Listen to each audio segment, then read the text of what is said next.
ضلع چارسدہ کی تحصیل شب قدر میں بھی 11ویں اور 12ویں جماعت کے سالانہ امتحانات میں آرٹس اور سائنس مضامین کے پرچے شب قدر کے مختلف علاقوں کے سرکاری اور پرائیویٹ تعلیمی اداروں میں جاری ہے۔ نگران صوبائی حکومت اور محکمہ تعلیم کے اعلیٰ حکام کی خصوصی ہدایات پر بورڈ کے چیئرمین نصر اللہ خان نے تحصیل شب قدر میں مختلف امتحانی مراکز کا دورہ کیا اور امتحانی مراکز پر مامور عملے کو نقل کی روک تھام کے لیے ٹھوس اقدامات کرنے کے علاوہ دیگر ضروری ہدایات جاری کی اور تمام صورتحال کا جائزہ لیا۔ دورے کے دوران بورڈ کے چیئرمین نے متعدد طلباء کو نقل کرتے ہوئے پکڑا، جبکہ شدید گرمی سے تنگ طلباء اور طالبات نے شب قدر میں بدترین بجلی لوڈ شیڈنگ کی شکایات کرتے ہوئے بتایا کہ دوران امتحان بجلی بند کیونکہ قیامت خیز گرمی میں امتحان میں سخت مشکلات کا سامنا کرنا پڑتا ہے۔ انہوں نے بتایا کہ محکمہ تعلیم کے اعلیٰ حکام اور بورڈ کے چیئرمین ہماری شکایات حکومت اور محکمہ وابڈہ کے اعلیٰ حکام تک پہنچائے۔ اس موقع پر بورڈ چیئرمین نے بتایا بڑا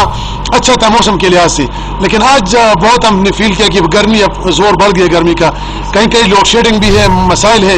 تو ہم نے ہدایات کی ہے تمام جتنے بھی آپ ہمارے ساتھ رہے، جتنے بھی اسکولز تھے کہ ان کے ہمارے جو اداروں کے سربراہان تھے ان کو بچوں کے لیے پانی کا انتظام کیا جائے